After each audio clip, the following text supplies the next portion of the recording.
Olá, pessoal! Nesse vídeo a gente vai falar sobre as funções exponenciais, que são as funções da forma f de x igual a b na x, onde b é uma constante positiva. Então, para cada número real positivo b, a gente tem uma função exponencial distinta, que é a função exponencial de base b, onde o expoente, que é o x, é variável. Antes de falar mais sobre essas funções, a gente vai fazer uma revisão de potências. Vamos começar relembrando o que significa elevar um certo inteiro b numa potência n. Então, se esse expoente n for um inteiro positivo, b na n é igual a b vezes b vezes b n vezes, ou seja, a gente tem aqui n fatores iguais a b. Então, por exemplo, 2 na 4 é igual a 2 vezes 2 vezes 2 vezes 2, ou seja, isso é 16. E 1/5 ao cubo, que é 1/5 na 3, é 1/5 vezes 1/5 vezes 1/5, 3 vezes, ou seja, isso é 1 sobre 125. Se esse expoente for agora um inteiro negativo, então aqui eu ainda estou supondo que o n é um inteiro positivo, então menos n é um expoente negativo, então b elevado a menos n é igual a 1 sobre b na n. Por exemplo, 3 na menos 2 é a mesma coisa que 1 sobre 3 na 2. E 3 na 2 é 3 vezes 3, então isso é um nono. Se esse expoente for um inteiro zero, então é uma convenção dizer que b na zero é igual a 1 para qualquer base b. Se o expoente for um número racional positivo, ou seja, uma fração do tipo p sobre q positiva, então b elevado na p sobre q é a mesma coisa que a raiz q-ésima de b na p, ou, que é a mesma coisa, a raiz q-ésima de b elevado na potência p. Então, por exemplo, 4 elevado a 1/2 é a mesma coisa que a raiz quadrada de 4 na 1, que a gente pode escrever simplesmente assim, a raiz quadrada de 4, que é igual a 2. 16 elevado a 5/4, por exemplo, vai ser igual a raiz quarta de 16 na 5, ou ainda lembrem que isso é igual a isso aqui, né, a raiz q-ésima de b na p, que nesse caso vai ser a raiz quarta de 16 na 5. E aí notem que nesse caso, essa segunda expressão, as duas são iguais, mas essa segunda expressão é um pouco mais fácil de calcular. A raiz quarta de 16 é 2, então a gente vai ter 2 na 5, 2 na 5 é 32. Então, quando a gente tem expoentes que são números racionais, vão aparecer raízes, né? A gente tem aqui a raiz quadrada, a raiz quarta, poderia aparecer uma raiz cúbica, a raiz quinta e assim por diante, né? Vai aparecer sempre uma raiz q-ésima. E nesse caso, o resultado nem sempre é um número real. Então, por exemplo, se a gente tiver menos 4 elevado a 1/2. Bom, menos 4 elevado a 1/2 é a mesma coisa que a raiz quadrada de menos 4. E a raiz quadrada de menos 4 não é um número real, é um número imaginário. Para evitar esse tipo de situação, quando a gente estiver estudando as funções exponenciais, a gente vai se restringir a b positivo. Para expoentes racionais negativos, então a gente vai ter uma fração do tipo menos p sobre q, onde p sobre q é uma fração positiva, ou seja, é uma fração do tipo anterior. E aí b na menos p sobre q vai ser igual a 1 sobre a raiz q-ésima de b na p. Por exemplo, 7 na menos 3/5 é a mesma coisa que 1 sobre 7 na 3/5, que é 1 sobre a raiz quinta de 7 ao cubo, né, que é 343. Bom, e por fim, o que acontece se o expoente for um número irracional? O que significa, então, elevar um número a uma potência irracional? Então, como a gente calcula 2 na π, ou π elevado a menos raiz de 7? O que significam esses números? Então, eu vou dar uma ideia para vocês de como a gente pode definir o que significa elevar uma certa base b num expoente irracional usando esse exemplo do 2 na π. Então, o π é um número irracional, então a expansão decimal dele tem infinitas casas decimais e as primeiras são 1, 4, 1, 5, 9, 2, 6. Essa expansão continua indefinidamente. Quando a gente faz conta com o π, a gente pode usar uma aproximação, por exemplo, aproximar o π como 3,14, usando só as duas primeiras casas decimais. Bom, o 3,14 é um número racional, né? Ele é igual a 314 sobre 100, ou ainda 157 sobre 50. Bom, se esse número é uma fração, então a gente sabe dizer o que significa 2 elevado a 3,14. Isso vai ser igual a 2 na 157 sobre 50, que é a raiz quinquagésima de 2 na 157. Bom, esse número pode não ser fácil de calcular, mas pelo menos a gente sabe dizer quem ele é, né? 2 elevado a 3,14 é a raiz quinquagésima desse número. Bom, e aí se o 3,14 é uma aproximação para o π, será que a gente pode usar esse número 2 elevado a 3,14 como uma aproximação para o 2 elevado a π? Bom, aqui nessa tabela, na primeira coluna, eu tenho várias aproximações para o π, né? A gente poderia aproximar usando 3, ou 3,1, 3,14 e assim por diante, onde em cada aproximação a gente tem uma casa decimal a mais, ou seja, um número que está mais próximo do π. Na segunda coluna, a gente tem o valor de 2 na x para cada um desses valores de x. Como cada um desses valores é um número racional, a gente sabe dizer quem é o 2 na x. Agora, notem que assim como esses números da primeira coluna estão se aproximando cada vez mais do π, também parece que os números da segunda coluna estão se aproximando de um número. Notem que a partir do terceiro valor, a primeira casa decimal é sempre 8, a partir do quarto valor, a segunda casa decimal é sempre 2, depois a partir daqui a terceira é sempre 4 e assim por diante, ou seja, parece que esses valores estão se aproximando de um número. Esse número é o que a gente define como sendo 2 na π. Então, usando essa tabela que a gente tem aqui, a gente poderia dizer que o 2 na π é aproximadamente 8,8249,8, onde eu estou usando esse último valor aqui, arredondando até essa quinta casa decimal, para aproximar o que é o 2 na π. Então, essa é uma das maneiras de definir o que são as potências irracionais. Bom, agora a gente vai ver algumas propriedades das potências. A primeira delas é essa daqui, né? Que se a gente tem um produto de duas potências da mesma base, então a gente pode somar os expoentes. Quando os expoentes A e C são números inteiros positivos, é fácil de ver por que essa propriedade vale, né? Esse primeiro número, B na A, é simplesmente, né, por definição, B vezes B, em que a gente tem A fatores.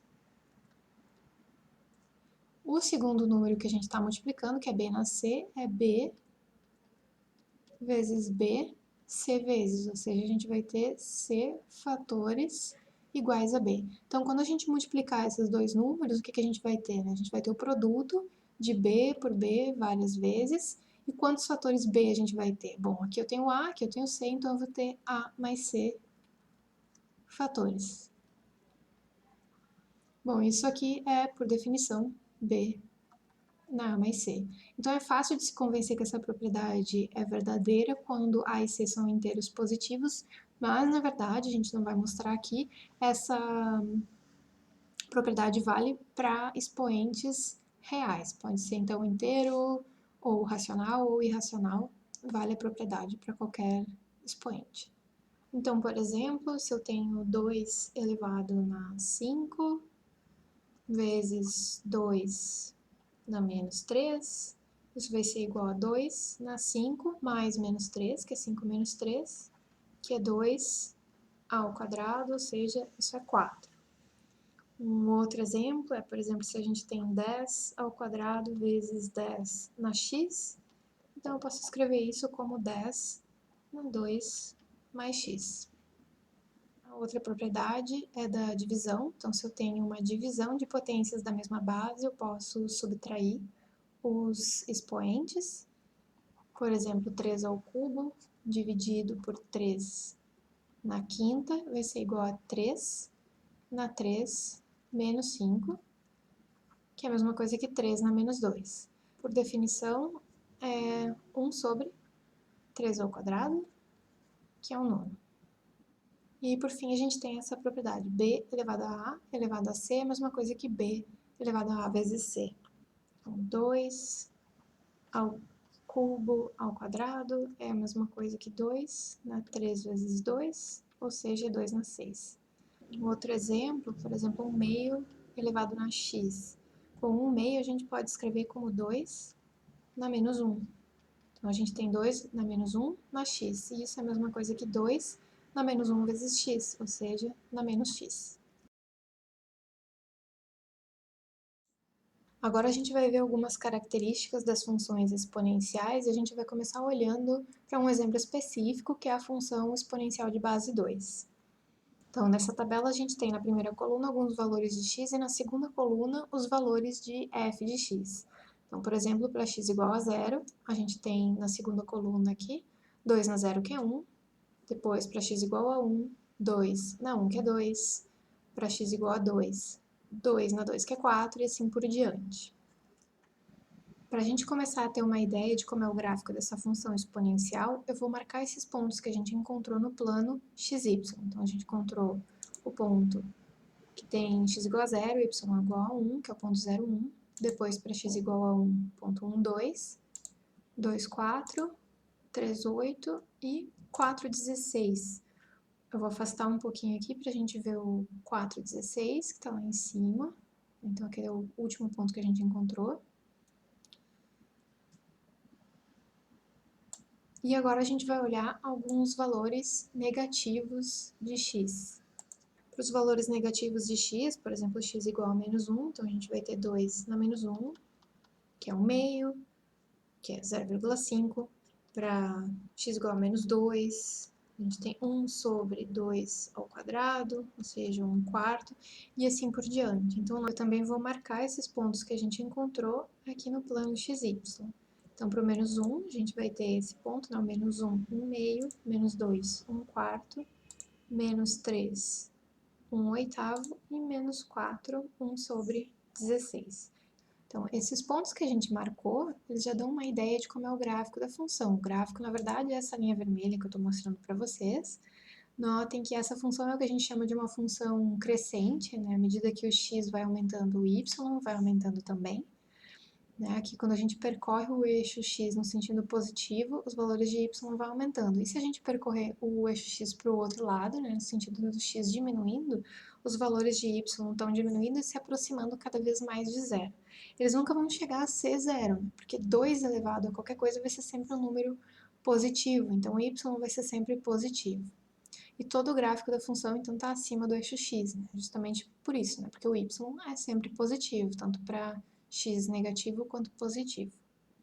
O domínio dessa função são todos os números reais, né? De menos infinito a mais infinito. Né? Como a gente viu, a gente pode dizer quem é 2 na x para qualquer valor de x racional ou irracional, então qualquer valor real.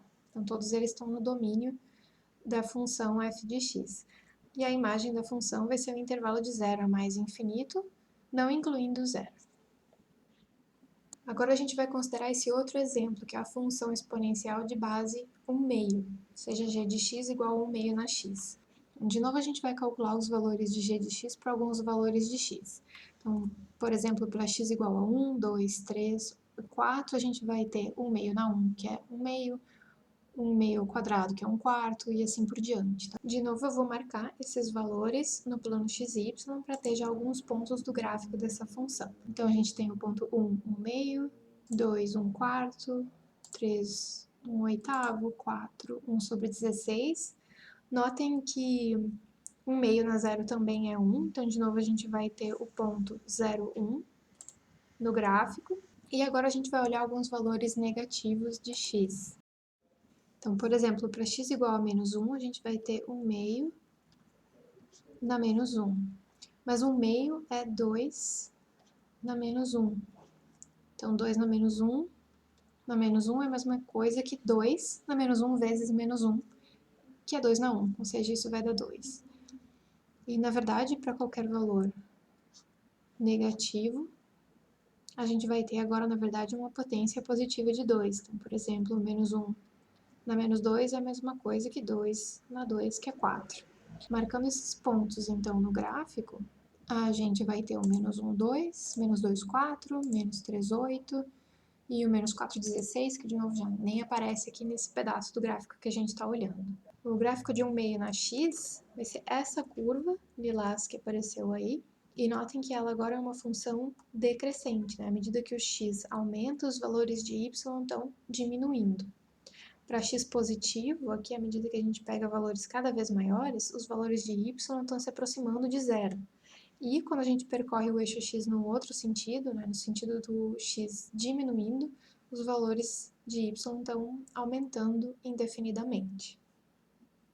Notem que essa função g de x a gente pode escrever ainda como 2 na menos 1 na x. E como a gente já viu, isso é 2 elevado na menos 1 vezes x, ou seja, 2 na menos x. Que é a mesma coisa que f de menos x, onde essa função f é a função que a gente viu anteriormente, ou seja, a função exponencial de base 2. Bom, qual é a relação entre o gráfico de f de x e f de menos x? A relação entre os dois é que o gráfico da função f de menos x é a reflexão em torno do eixo y do gráfico da função f de x. Então, esse gráfico vermelho é o que a gente tinha visto antes, que é da função y igual a 2 na x. E como a gente pode ver, de fato, o gráfico de 2 na menos x, né, que é 1 meio na x, que é a curva lilás, de fato é a reflexão em torno do eixo y do gráfico de 2 na x, que é a curva vermelha. Então, esse gráfico é o gráfico da função y igual a 2 na x, que a gente tinha visto antes. E agora eu vou colocar aqui para a gente comparar o gráfico da função y igual a 3 na x, que é esse azul. Então, uma coisa que a gente pode notar é que esse gráfico também passa no ponto 0, 1, pois 3 na 0 também é igual a 1. E a gente também pode notar que a função também é crescente, assim como 2 na x. Na verdade, os dois gráficos são bem parecidos, né? Eles têm um formato muito parecido. A diferença é que para o x positivo, a gente vê que os valores de y para 3 na x são maiores do que para 2 na x. Então, aqui a função 3 na x vai passar acima de 2 na x. Já quando o x é negativo, a função 3 na x passa abaixo da 2 na x, ou seja, os valores de y são menores para 3 na x do que 2 na x quando o x é negativo. Agora eu vou pegar um outro valor de b ainda maior. Essa função laranja que apareceu aí é o gráfico de 10 na x.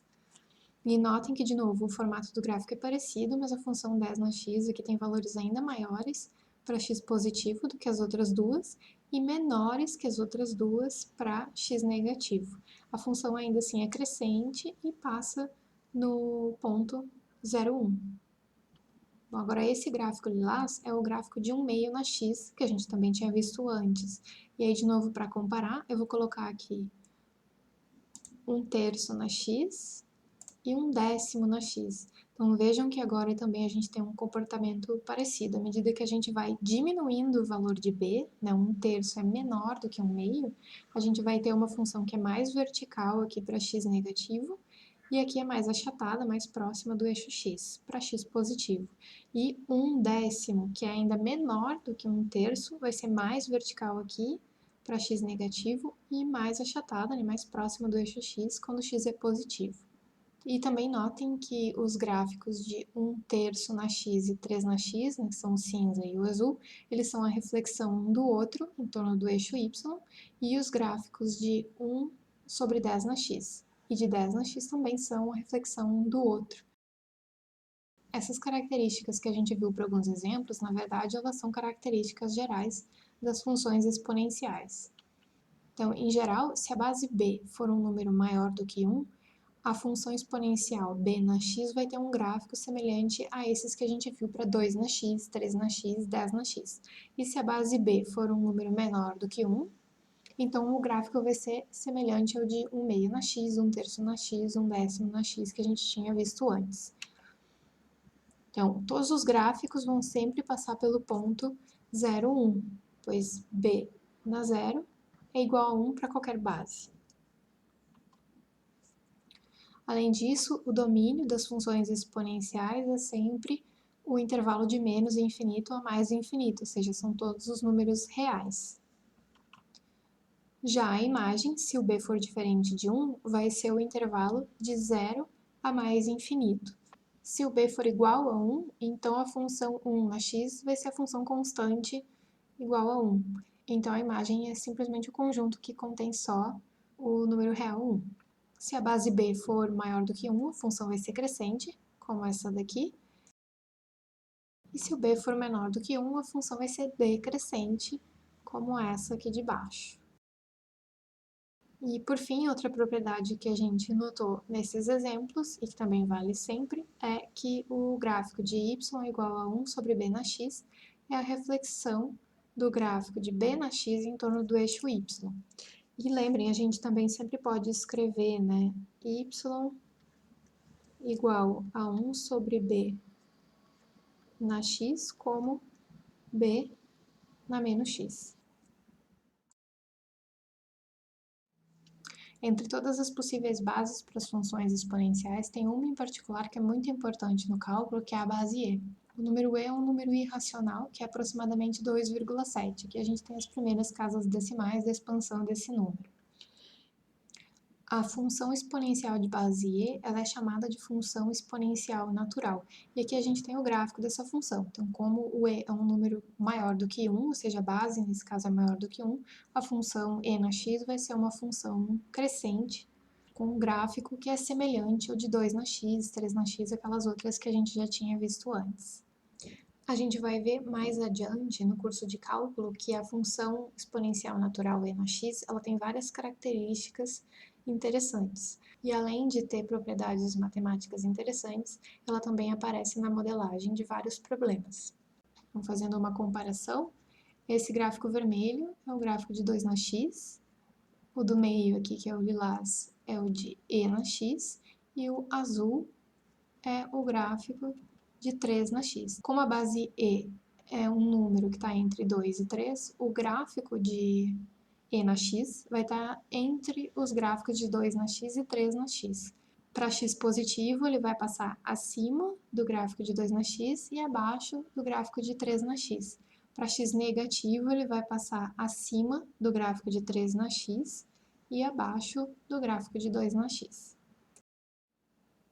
E aqui a gente tem uma comparação entre os gráficos das funções e na x e e na menos x. Então, a função e na x vai ser essa função crescente, já que a base é um número maior do que 1, que para x diminuindo aqui vai estar se aproximando de zero, e para x aumentando vai crescer indefinidamente. Já a função y igual a e na menos x, que é a mesma coisa que 1 sobre e na x, é uma função agora exponencial em que a base é menor do que 1. Então, ela é uma função decrescente, que à medida que os valores de x aumentam, os valores de y vão se aproximar de zero. E quando x diminui, né, que à medida que a gente vai percorrendo o eixo x da direita para a esquerda, os valores de y vão aumentar indefinidamente. Para terminar, a gente vai fazer o seguinte exercício.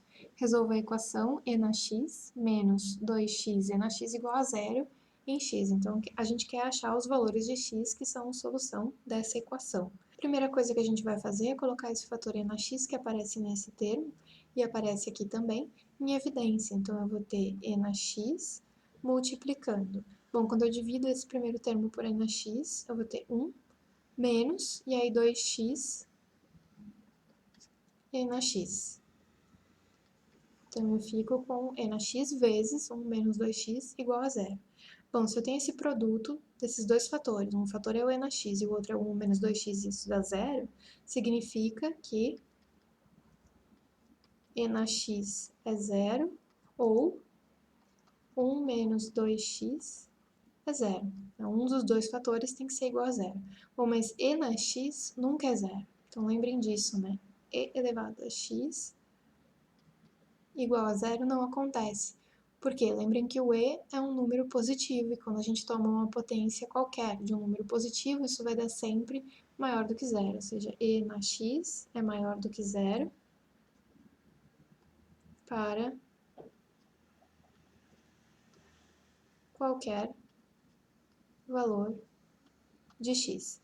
Bom, se isso é sempre maior do que zero, então nunca vai ser igual a zero. Portanto, isso aqui não é zero. Significa que a única solução que a gente tem para essa equação vai vir desse fator ser igual a zero, ou seja, 1 igual a 2x, já passando o 2x para o outro lado da equação, e, portanto, o x é igual a 1 meio. Então, x igual a 1 meio é a solução da equação.